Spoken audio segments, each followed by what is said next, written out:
Okay. That's Well, why good. you need me. I feel That's right. needed. One of the many reasons I need you. I feel needed. So what did the dough say to the baker? I feel needed. I give up. I feel needed. That's a good one. I have to remember that. The dough said to the baker, you guess you got it? Yes? Yes. Bill, No. I No. feel needed. K-N-E. I get the word. I just don't get the joke. Because Geraldine said that she feels good, that she feels needed. Oh, got it. Now I got it. All right. I'm a little slow. Okay, but now you got it, and you'll Now never I got forget it. You'll never forget it. Never forget it. That's it. Okay, good. We're beginning a new Mishnah. And a little warning: the next couple of Mishnayot are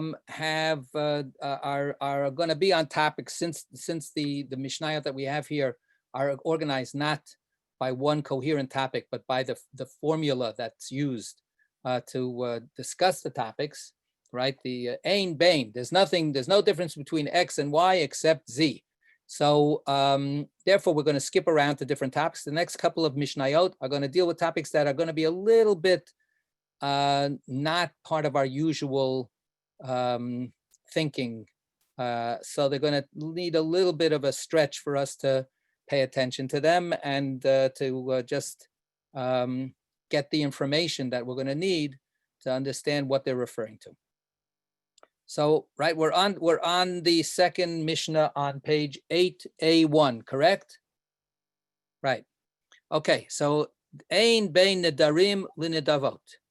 So would somebody please read for us? Beryl, yay. There is no difference between someone prohibited by a vow. No, we did that. Okay. Finished with that. Where am I then? The next Mishnah on the same page. Bottom of the page. Okay.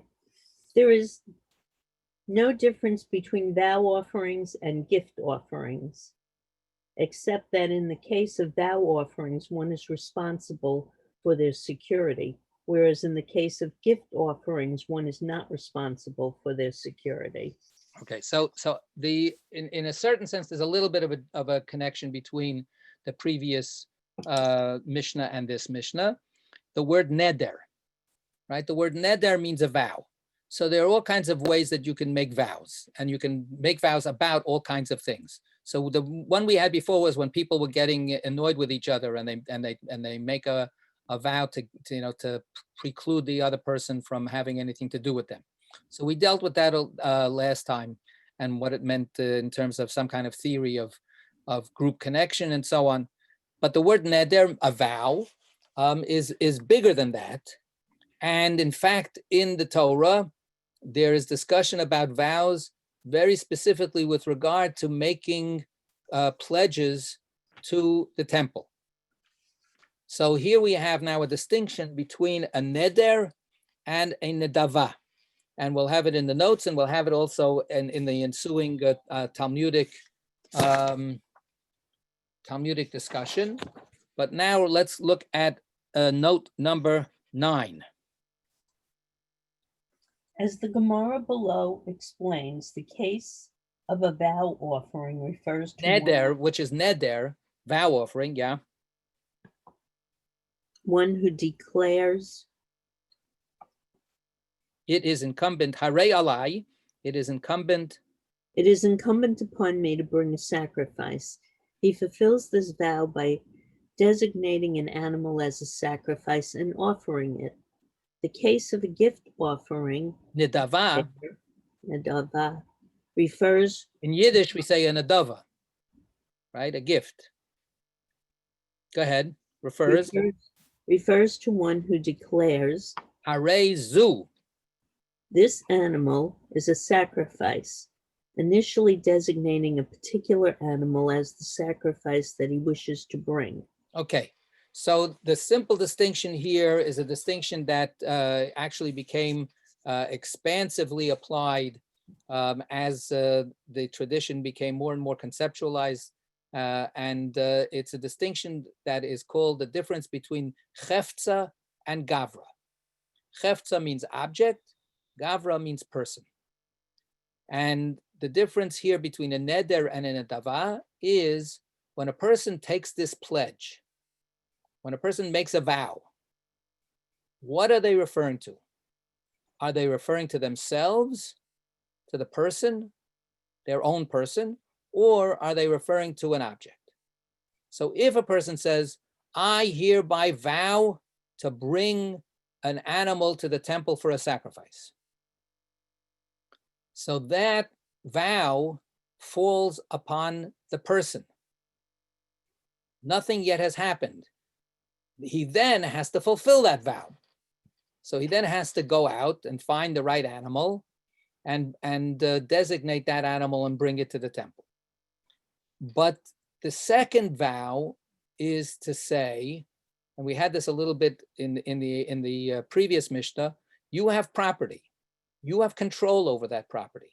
So you can say, I hereby vow that this animal is now belongs to the sacrificial pool of the temple.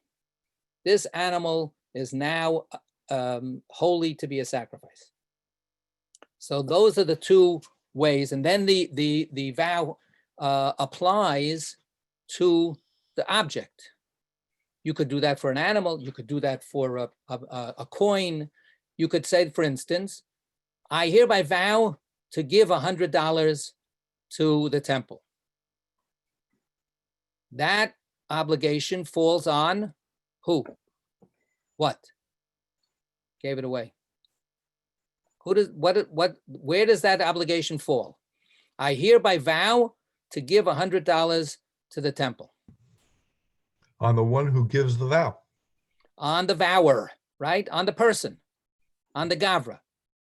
That person is now obligated by his own mouth to find $100. Maybe he doesn't have a penny in his pocket yet, but he's going to get a job next week, and therefore he's going to have the money later.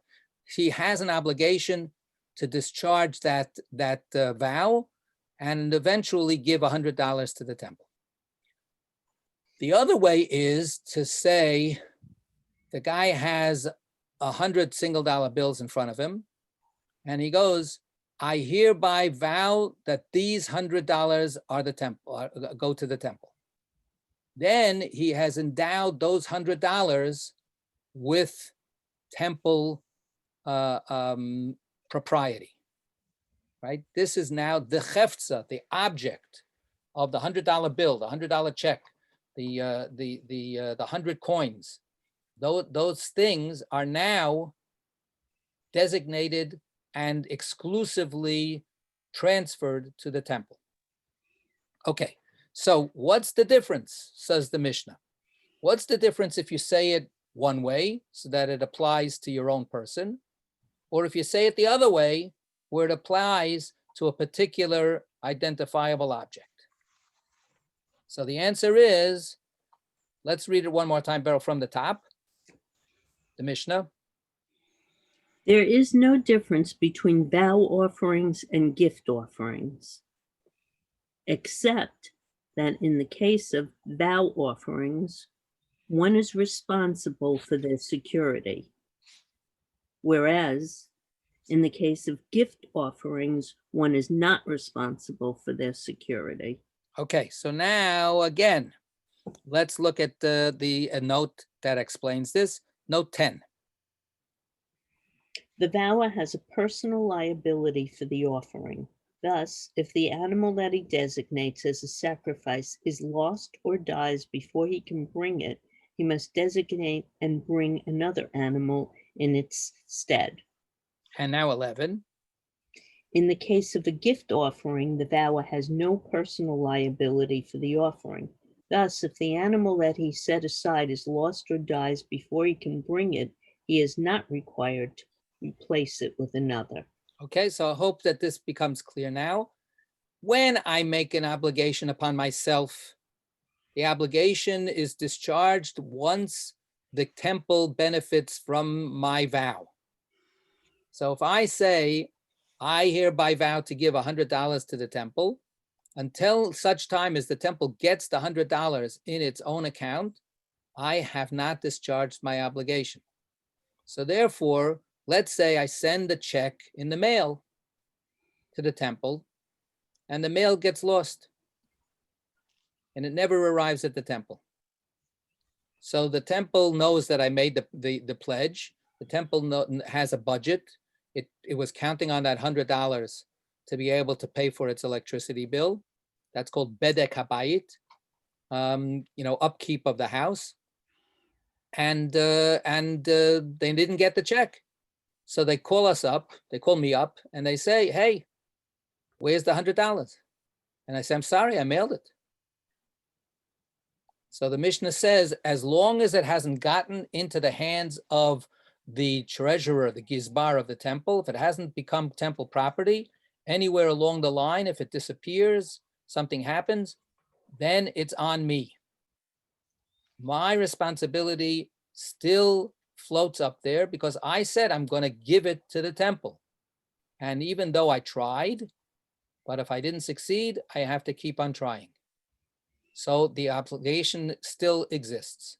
But if I make a pledge and say, I make a vow, the pledge is a little bit of a not such a great English word. If I make a gift that says, here, this bag of coins, this animal now belongs to Hektish, now it belongs to the temple, to the holy coffers. So I have immediately and finally discharged my obligation. That animal is temple property. Now it's on the temple to make sure that it doesn't lose it. Right? Just like if my check gets to the temple and then they misplace it, that's not my problem. Once it gets to them, then it's their responsibility, no longer my responsibility.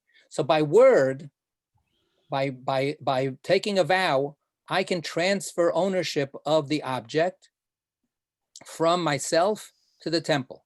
Once the ownership is transferred, I'm quits. That's it. I don't have to worry about it anymore.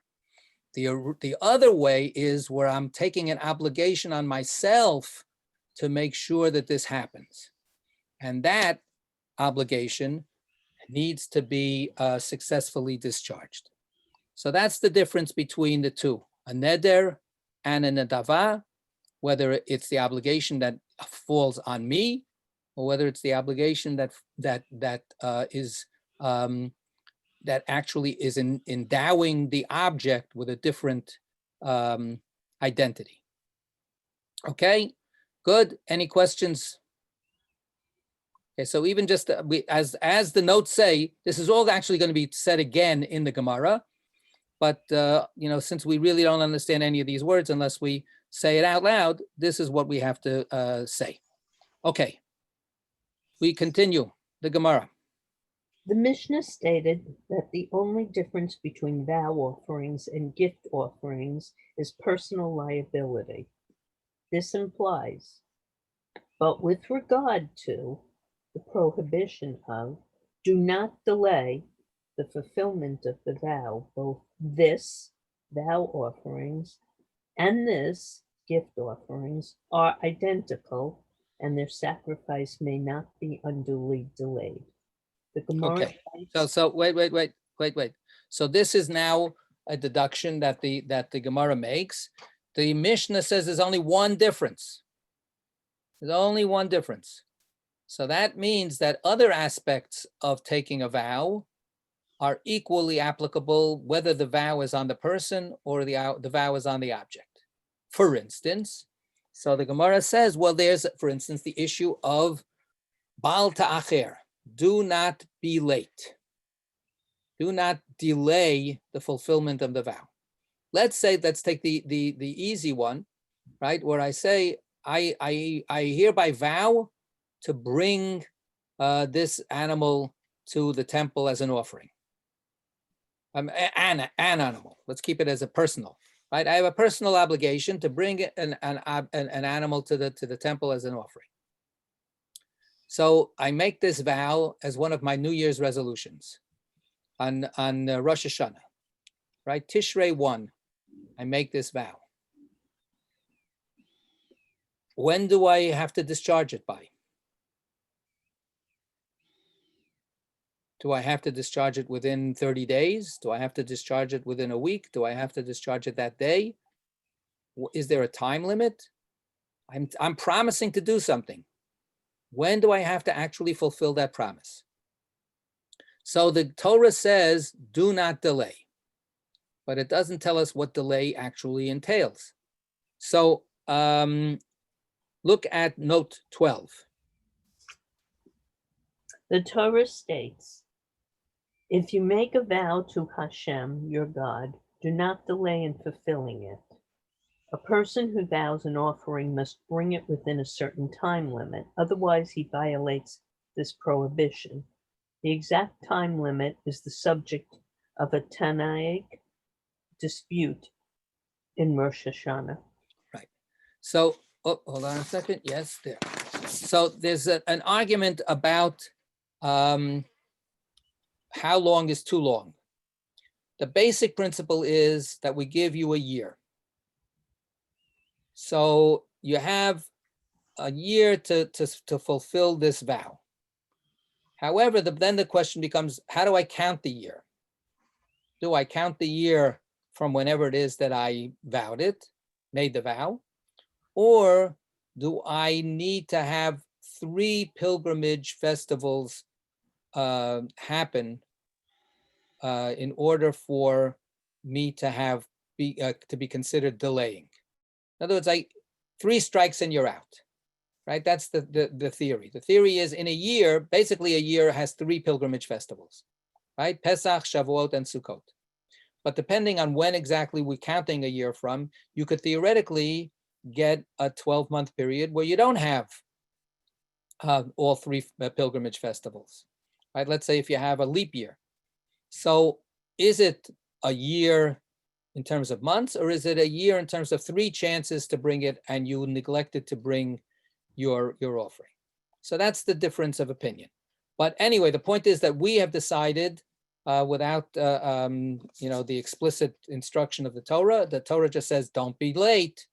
We've decided what late means. So it means that basically you've got a year to do it. So now what our Gemara says is, apparently then this Mishnah holds that this is not just applying to my own personal responsibility, right? That I need to make sure that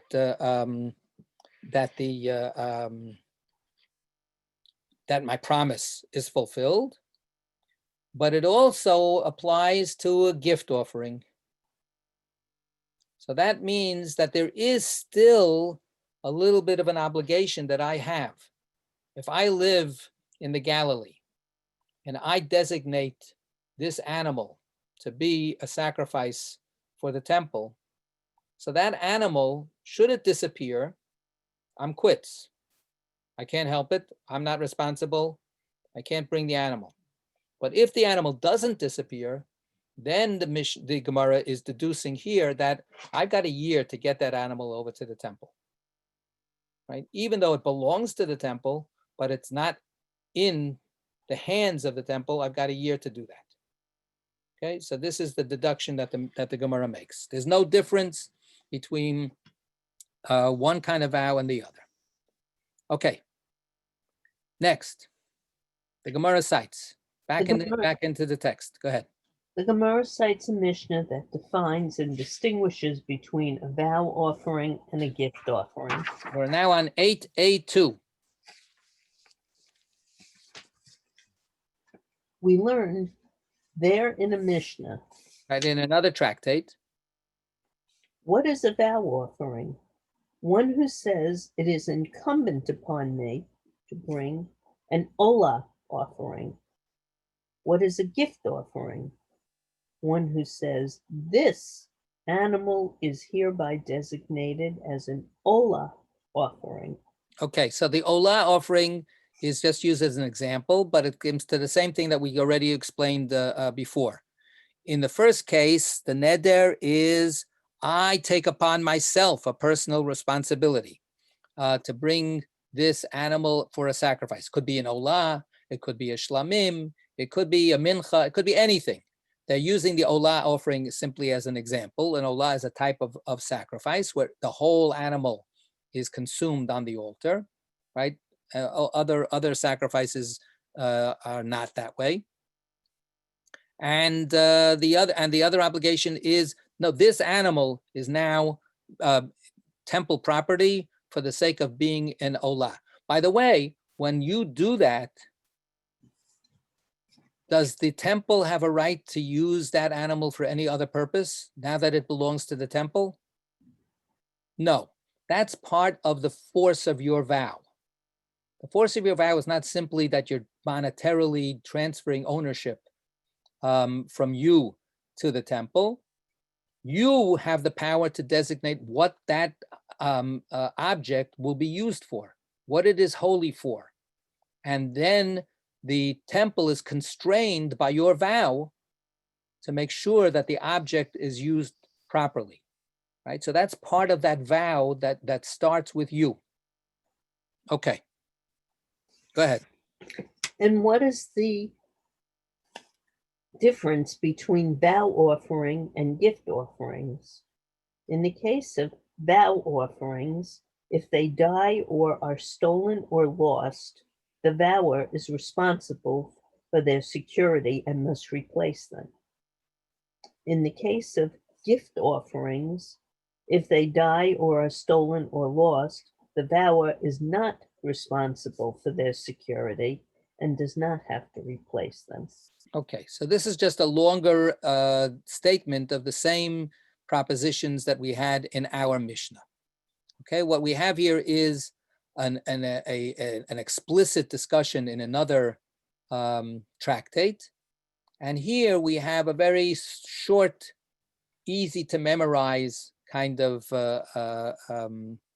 review that places this ruling within a longer string of these ein bains. There's no difference between X and Y. Okay, but now to the essential point. The Gemara inquires.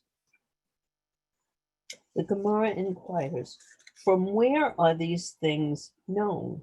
Where in scripture is it indicated that the vower has personal liability for a vow offering, but not a gift offering? The Gemara replies, as the rabbis taught in a Baraita, the verse states, and it shall be accepted for him to atone for him.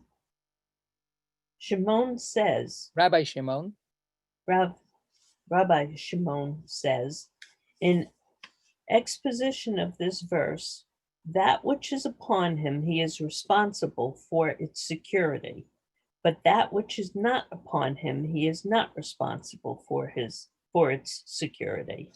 Okay, so we have a statement by Rabbi Shimon that distinguishes when are you responsible for whatever happens to the object that's responsible for the security, if it gets lost, stolen, whatever. When are you responsible to make good that object, even if it itself is lost, and when are you not? The answer is that it's comes out of this verse. It says that when this sacrifice will be given, when it finally makes it onto the altar, right, it shall be accepted for him, that sacrifice will be an accepted sacrifice by God to atone for him, to lechaper alav, to bring atonement upon him. So the word is alav, upon him. So Rabbi Shimon says, well, it depends if what's upon you or not. The simple meaning of the verse is to bring atonement and bring the atonement upon you, right? To effect that atonement, to bestow it on you. He reads it backwards. He says, no, to bring that atonement for that which is upon you, for that which you have taken responsibility for. If you took responsibility for it, then you have to make sure that it gets to the altar. But if you didn't take responsibility for it, then as soon as you designated it, you're finished, you're free, right? That which is not upon him, alav, he's not responsible. So the Gemara says, wait, be a little clearer. Go ahead.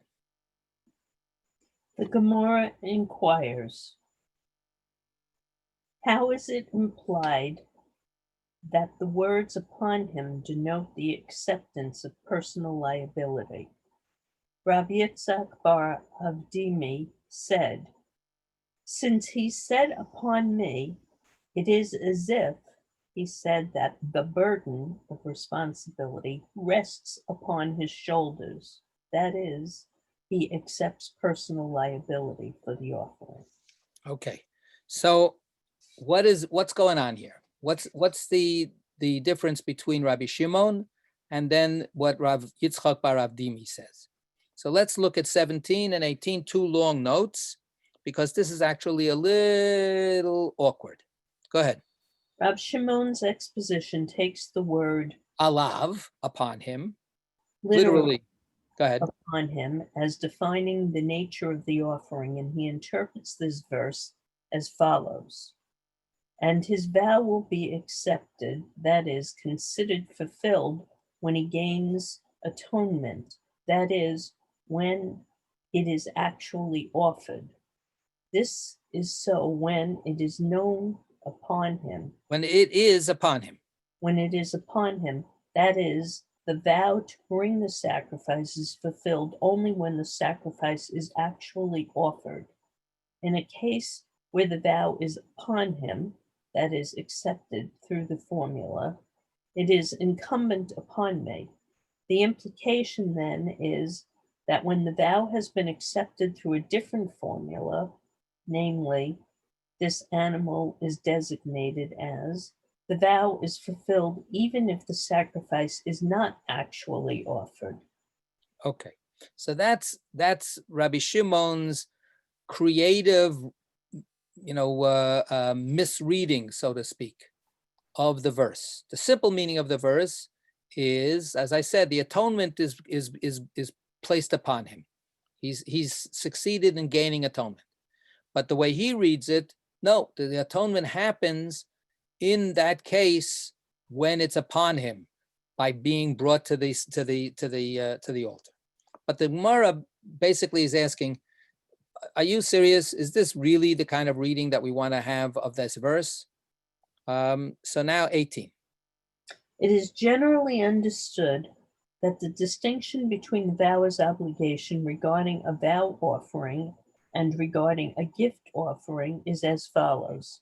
In the case of a vow offering, the vower undertook a general obligation to bring sacrifice, not an obligation related to a particular animal. Therefore, if the animal that he subsequently designates is lost before it can be offered, his general vow remains unfulfilled. In the case of a gift offering, on the other hand, the initial obligation was specific to this particular offering. Therefore, if it is lost or stolen before it can be offered, the vower is under no further obligation. However, there are indications that the basic distinction may be a different one, namely, that the standard formula of a vow offering also denotes as explicit acceptance of personal liability and acceptance not indicated in the standard formula of a gift offering. Right. So that bracket part is actually the real point. What we have here is the teaching is that Rabbi Shimon seems to be trying to base this distinction, which everybody agrees is a valid distinction, on a creative reading of the verse. And the word alav, upon him, is in the verse, and then Rabbi Shimon takes it out of its plain meaning and applies it instead to the taking of responsibility. When the Gemara says, how is that implied by the words? Then it seems to me that when Rav Yitzchak bar Avdimi answers, his answer says, forget about the words. forget about the verse. We're not actually making this distinction based on the verse telling us that we have to make this distinction. It's the words of the person that make this distinction. It's not the words of the verse. The words of the verse are clear enough. The kapara, the atonement, will be upon him when he succeeds in discharging his responsibility.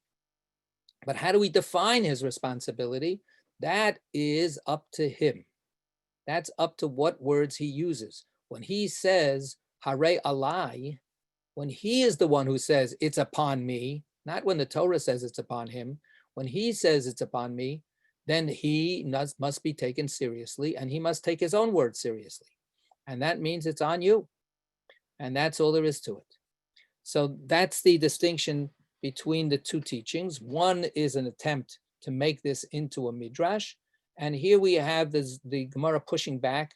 To be honest, there are many, many creative readings that are midrashic readings that are not the simple reading of the verse. Nevertheless, here, what we have is Rabbi Yitzchak bar Abdimi say, we don't have to go into this. We don't have to go into a midrash because the human, the essence of a vow is about taking responsibility. So let's hear what the person said they're taking responsibility for. If they framed it one way, then it's personal responsibility. If they framed it another way, then it's responsibility to do that thing, and they did it. So it really depends on the language that the person himself uses and not what the Torah said. I just want to also midrashically or homiletically connect this up to a prayer that is very familiar to many of us.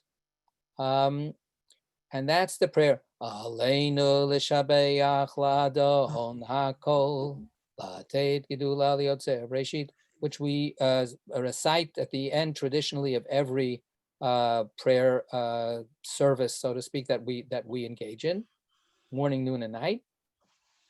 And of course, on Yom Kippur, it's actually part of the middle of the Amidah, when we have the introduction of the temple service itself, the Avodah service. And so what's that word? The word is Aleinu. It is on us, right? It is, in a certain sense, the language of a vow. We take responsibility. We are obligated to praise God. Right? It's a very strong statement that gets lost in the music. Usually what Aleinu l'shabeach means, oh, it's the end of the service, and everybody likes to sing along, very happily because we did it. We got to the end of the service. Paradoxically, what that ending prayer says is, you're now taking on responsibilities to start praising God, right? You're now taking on responsibility to change the world's consciousness about whether God is in this world or not. So it's a funny kind of flipping around of the meaning of the prayer. Okay, any comments on this piece of Gemara that we have now thoroughly and completely explicated? We did it. Sylvia, you got to unmute. Yes. Thank you. Sorry, I've been late. Just a strange question. In reading this description of the offering, a live animal was offered. Is that correct? The live animal is brought to the temple. It's slaughtered. It is slaughtered first. That was the piece that I wanted. Yeah, no live animals are brought onto the altar. That's the piece that I was. That's part of the prohibition of Ever Menachai. That's what I no thought. live animal can be cut up, mutilated, eaten, offered on a sacrifice. It's got to be slaughtered, and of course, the usual understanding is that the slaughtering is supposed to be the quickest, most painless thing. By the way, if anybody has been following, I don't have a lot of information to share. But somewhere, I forgot where, Norway maybe, they just outlawed slaughtering. I think it's Belgium. Belgium, same thing. for me, they all look the same. All those countries up there, they all look the same. The outlawed slaughtering to replace it with, They require that the slaughtering be done by first stunning the animal. In other words, knocking it unconscious. right, okay. So it's part of a big struggle. It's a part of, which is more humane? Is it more humane to first bang the animal over the head so that it loses consciousness, and then cut its throat? Or what the advocates of slaughter say is, no, it's a lot less painful to actually cut the animal's throat the way we know how to do it, and then to bang the animal over the head or give it an electric shock is what it ends up getting. So right now that's the idea, and the problem is whether or not stunning the animal ahead of time renders the animal treif. This is a whole long discussion in the rabbinic literature. So it's up for grabs whether this law will make it impossible for kosher meat to be slaughtered. And here's the irony, if you want to call it that, but this applies to halal meat as well. Yes. So in many ways we have tensions between ourselves and the Muslim community, and in Europe this is one of the issues that unites the Muslim community with the traditional Jewish community, and the communities both join together to advocate to preserve their practices. Yeah, Jen. No, I was going to say the same about the Muslim community, but it does seem in the Nordic countries that have adopted this, because I think Norway has too. I know you can import meat, but it does seem like it's targeted to Muslims mostly. I think the Jews are a byproduct, but it's not only about the animals. That seems for certain. It's a tough issue. I mean, yes, if you want to say really what you're doing is XYZ, you can say that, and often that's the case. But the tricky proposition that I wanted to say is not what I'm about to say now, which is also a tricky proposition. It's always a tricky proposition when you argue with someone and you tell them you're saying XYZ, but you really mean ABC. Right? Well, other behavior towards that group could, though. No. And because sometimes that's correct. Sometimes that really is correct. But it is a tricky. You got to be careful. That's all I'm saying. I'm not saying that it doesn't happen, and that there's. But it is very. It's a very sensitive thing to tell somebody that what they're saying is not what they really mean, and they really mean something else. Can you say then, well, you did not consider how this would look in regards to Islamophobia? That's one part of the conversation that you might want to say. Yes. But what I really want to say is, in the end, this is a different tricky proposition. It's a different tricky proposition that we have difficulty. We all have difficulty in this. We have difficulty with aligning whatever our set of values, whatever our set of values really is, and what the things are that we hold precious and which we believe are absolutely true. We have difficulty accommodating other things, other traditions, other practices that seem to us to violate those things. And sometimes it's clear that they do, and sometimes it's not as clear. And then the question is, what's the standing that a tradition has? In liberal thought, it's, and I'm not trying to make this clear and simple. In liberal thought, it's very hard to give value to tradition for tradition's sake. That's basically the difference between liberal thought and conservative thought. Conservative thought says, hey, there's a value to it simply because it's been around.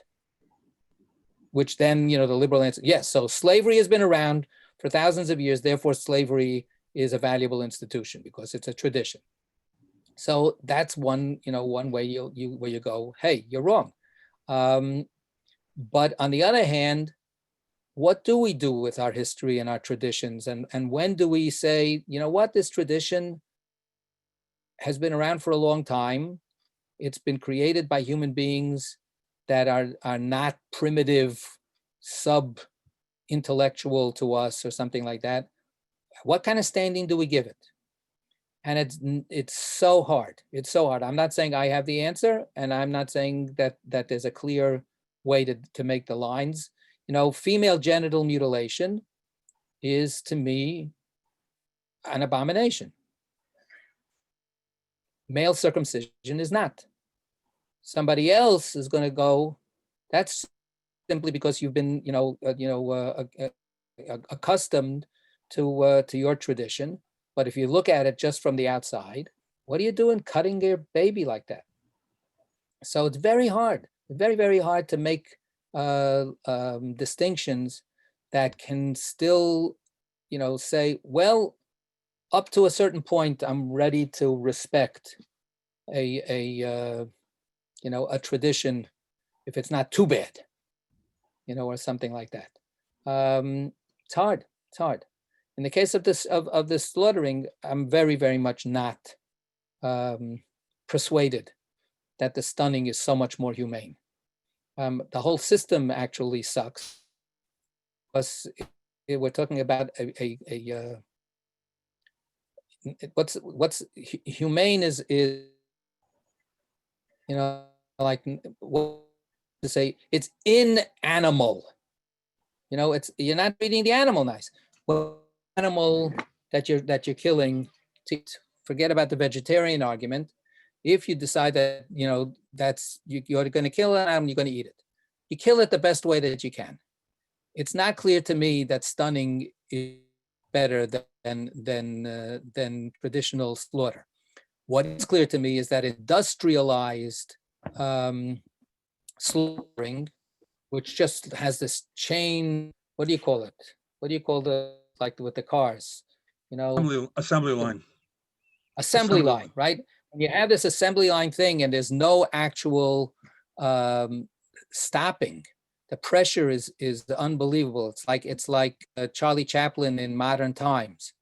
We got to keep inhuman and anti-animal, so that no matter what is bad. I don't think that I'm not convinced stunning thing is such a animal rights victory. What can I say? All right. Anybody else? Yeah, Jen. No, just two thoughts. On the circumcision thing, I had an experience as a school secretary where a mom came to me. She's very Orthodox Muslim, I guess. I don't know. She's like head to toe in the traditional garb. And she was so embarrassed. She wanted to take her kids out and get a medical excuse, but she didn't want to say why. And I said, I'm sure the nurses will give it. She finally told me it's because of circumcision. And I don't want to tell you that because people look at me with such hate when I say this. I said, I'm Jewish. She said, oh, thank God. I said, the only thing I think is like, I would have gotten you a Moyle ages ago. But she just exactly my thought. Exactly. So, yeah, she laughed in it, but it was like, so like, she was so upset, like about having to tell people the reason. And like, it turns out like in our school, it's so diverse, nobody cares. But I guess somebody had like put her into the thought, and it's weird in America where most boys are still circumcised, even if they're not Jewish. So, but I think it's a very slim majority now. It's less and less and less. Well, I mean, I get that it's an issue for parents and whatnot, and controversial one, but somebody must have made her life miserable over it. And so that the other thing I just wanted to put it out there that like there's so many interesting articles about the lab meat now, and there's a couple of really in-depth one about kosher issues. About so they have lab meat now, meat that's done by lab meat. Lab meat. Right. You slaughter fake meat. a Labrador. No slaughtering required. Just fake meat. Yeah, the cells from a living animal can generate the meat that you want, and now it's available in certain countries, most notably Singapore, but it's also in Israel. It's available on an experimental way, but it's not kosher yet. But there's like this whole articles that go really in depth into the kosher issues, but it does look like there will be a kashrut lab meat at some point. Like some type there'll be a kosher lab meat, and that will get rid of a lot. If it can make it affordable, gets rid of a lot of these questions at least. So that's it. Right, you just have to make sure that you don't eat the test tube with it. That's right. It looks Yeah. promising. It might be like 20 years from now, but it still looks promising. You know what? I don't know enough about it. It is intriguing, but it's also sort of a little queasy making. Disgusting. Well, I don't eat the disgusting, I meat just- very you know much what, anyway. So. It goes back to the whole question of how much we mess with Mother Nature. That's the question. Yeah, Josie. Jen, this would not be for vegetarians then? Vegetarians Starts have a with an really, animal. vegetarians are having their own arguments about it, vegetarians and vegans. But most that I've read are saying, and this is how I feel, because I eat very little meat. I do eat fish, but I'm basically dairy kosher for the most part. But most vegetarians are like, if it stops the meat industry from the, catastrophe that it is, and that's true really, whether it's kosher or not, the meat industry is really horrific. Yeah. Then it's a good thing. So if that's what it takes, for the people who really can't stand tofu, fine, it's all good.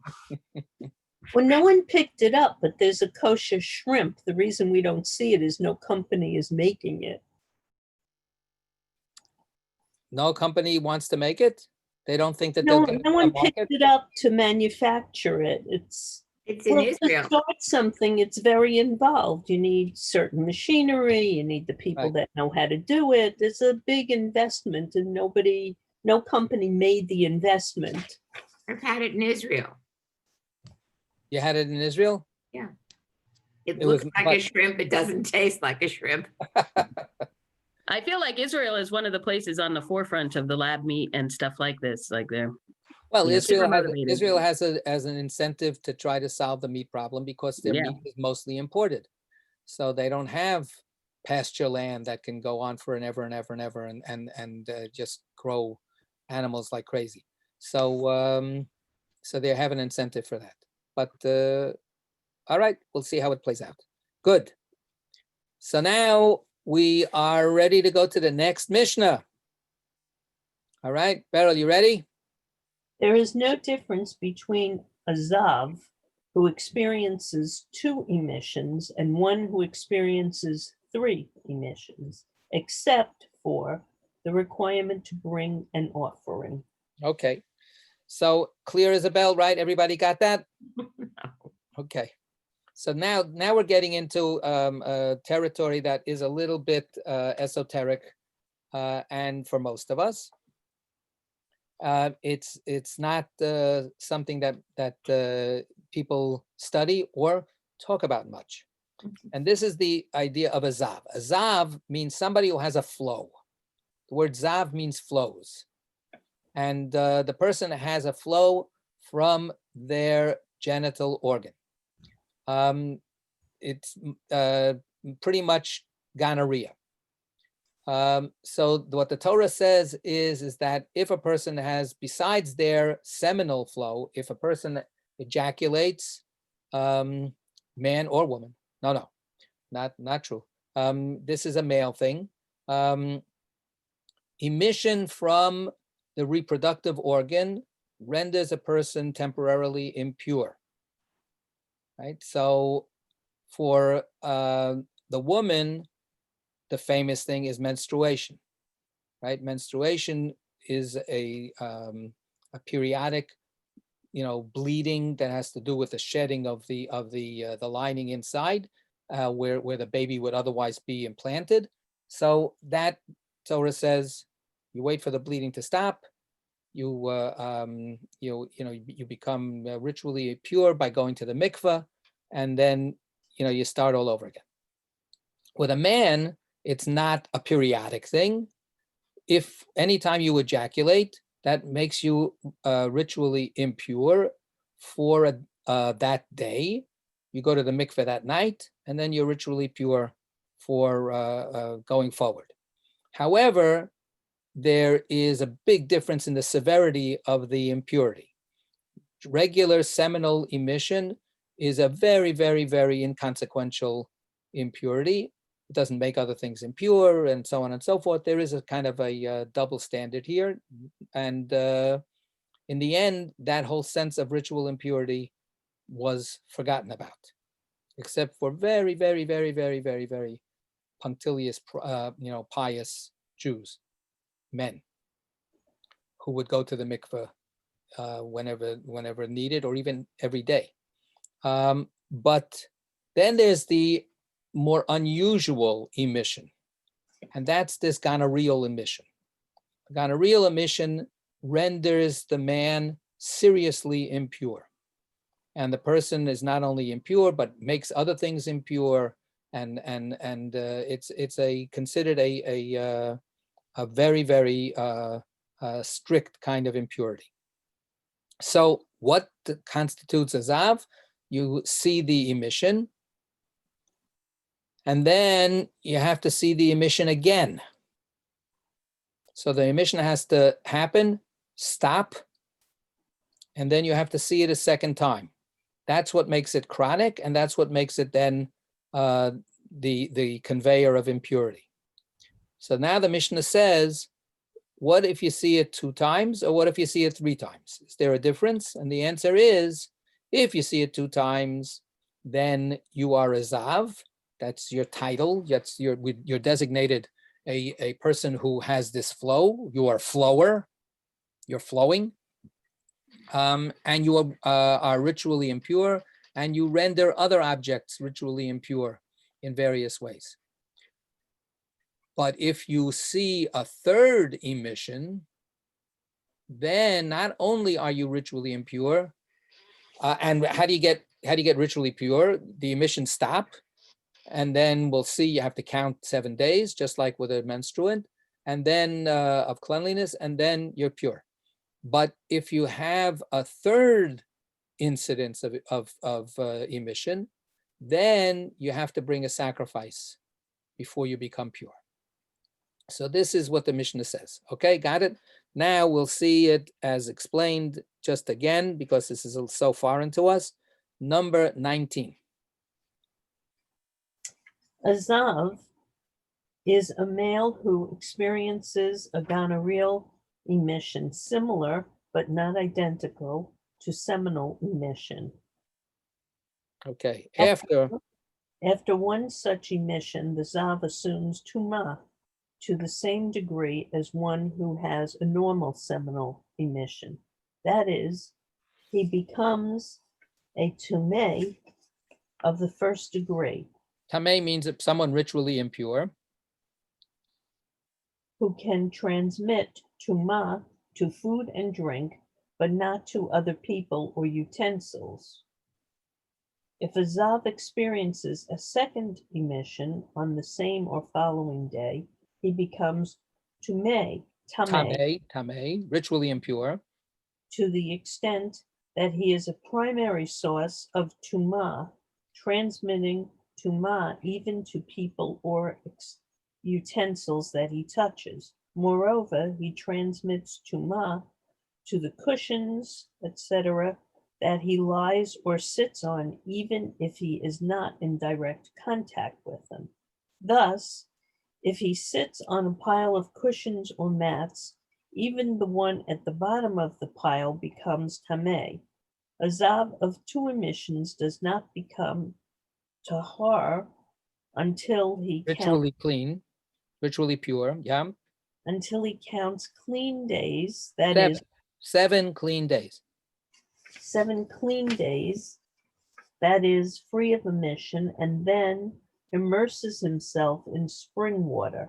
Or a mikveh. This Mishnah compares the laws governing a zav of 2 emissions to those of a zav who experiences 3 emissions.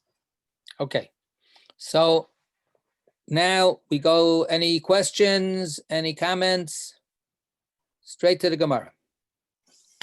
The Mishnah stated that the only difference between a zav of 2 emissions and a zav of 3, the requirement to bring an offering. This implies.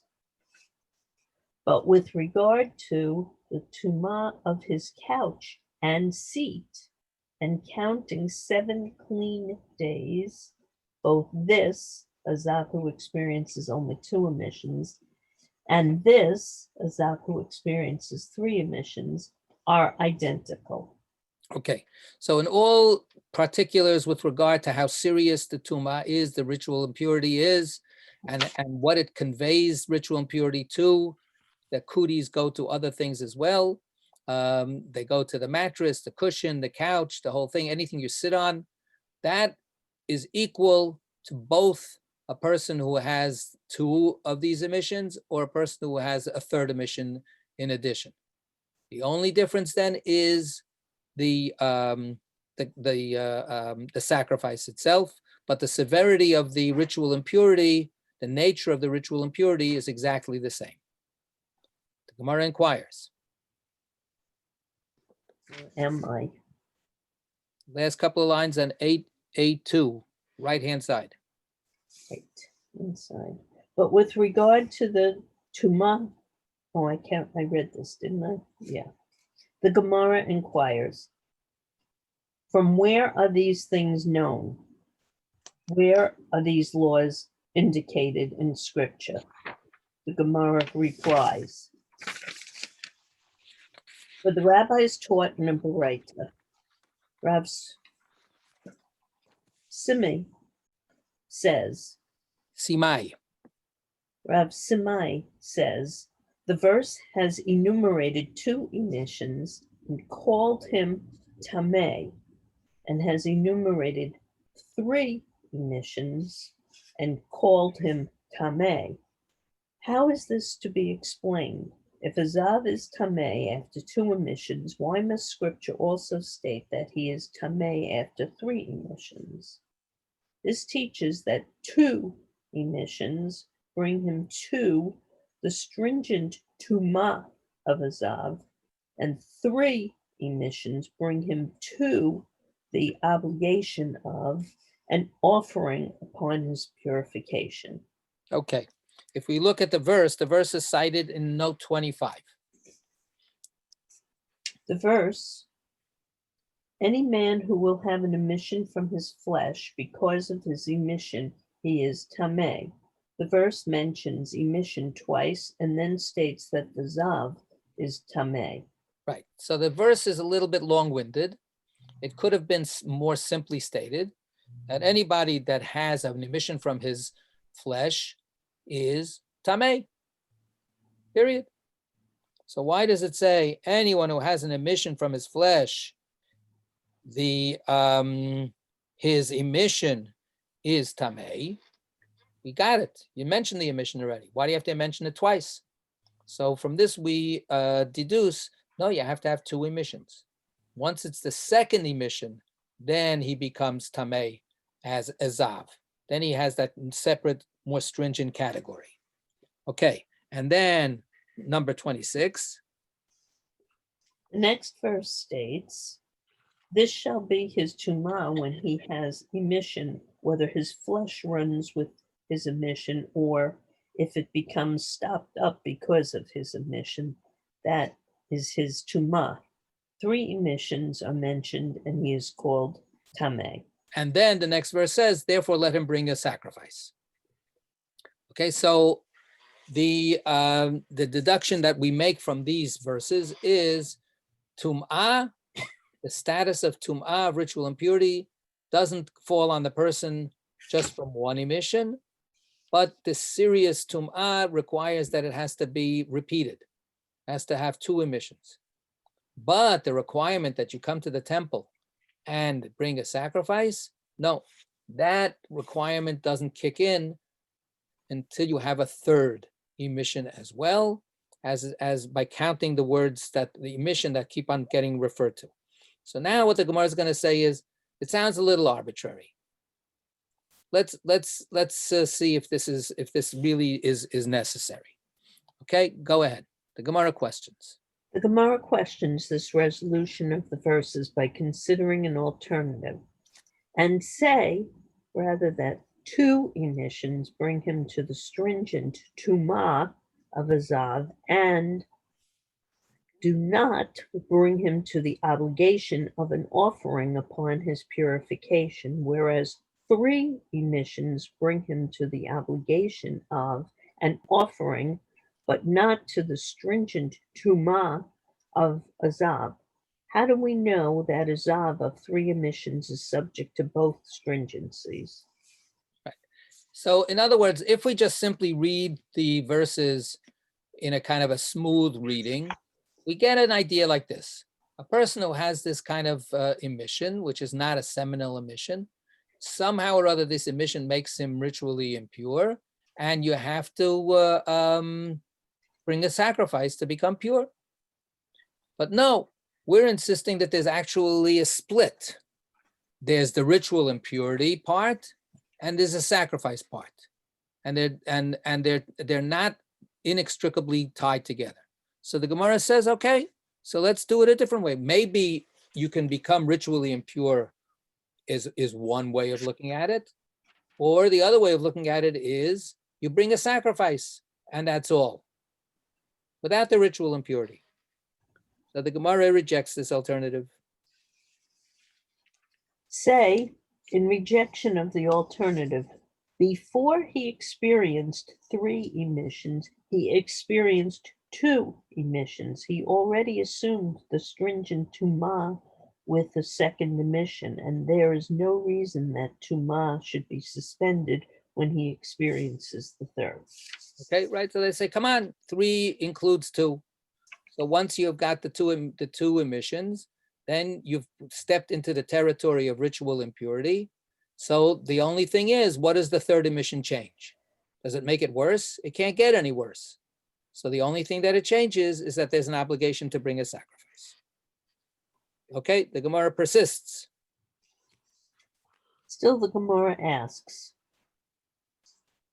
but say rather that 2 emissions bring him to the obligation of an offering and not to the stringent tumah of azav, whereas 3 emissions bring him even to the stringent tumah of azav.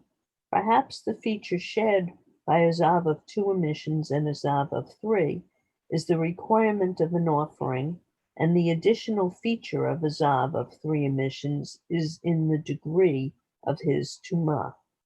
Oh, so let's turn it around. Let's make the sacrifice the lesser obligation, which kicks in when you've got only 2 emissions.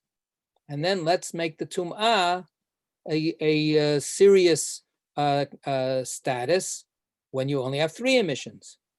Gemara answers. Gemara answers, this possibility should not enter your mind, for it was taught in a Baraita. The verse states, and the Kohen shall provide him atonement before God from his emission. The prefix from implies a limitation, namely, some zavin bring an offering and some zavin do not bring an offering. Zavin is plural of zav. Some people that have this emission will bring an offering, and some will not. How so?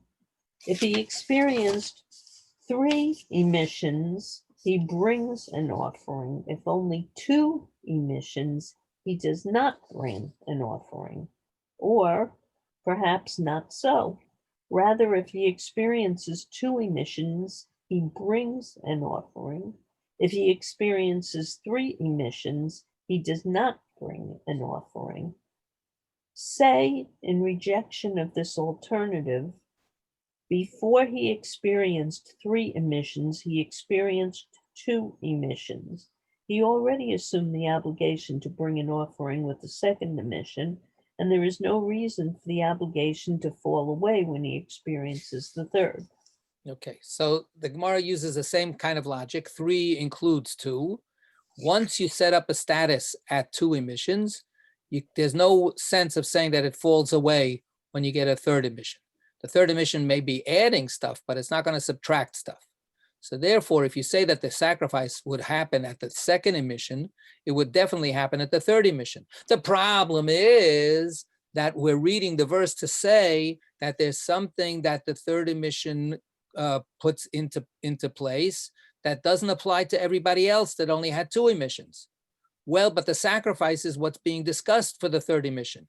So you can't say, therefore, that the sacrifice kicked in for the second emission, because then it would have been a universal obligation for all Zavim, for all those who have this emission. But no, the Gemara is reading the verse to say, when the priest does this, this is only for some of the people that have had this emission, but not everybody has this requirement. When the priest does the sacrifice only applies to some, but not all people who have this emission. So the logic must be that it has to apply to the people with more emissions than with less, because if it applies to less, there's no reason to think that it shouldn't keep on applying when you have more.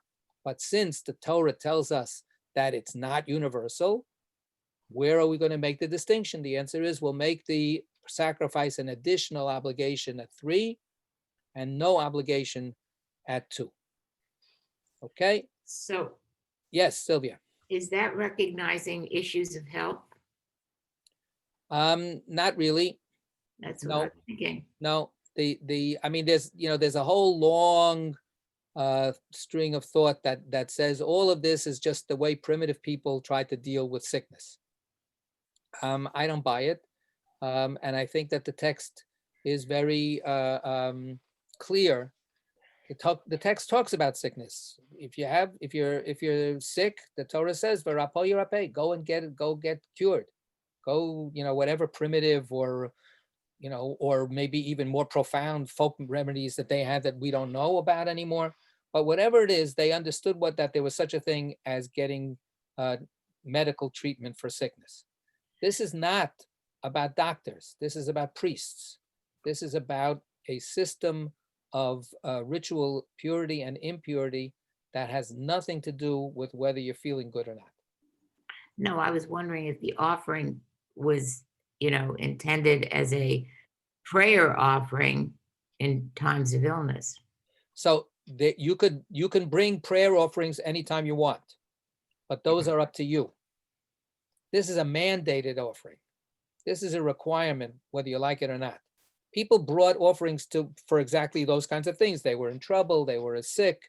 They wanted to have a child. They wanted to, win the lottery. They would pray to God by bringing offerings. That was up to them, though. So that's their own motivations. But in this case, these are obligations imposed by the Torah. And this is in order to get clean, quote unquote, of this status that we have imposed upon you, you have to close the books with a sacrifice.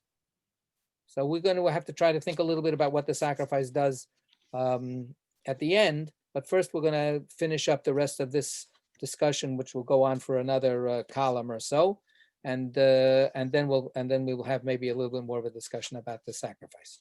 We're going to stop here, unless there's any other comments, questions, clarifications. Okay. Yasher koach. And the next week we're back on again, as always, right? Good.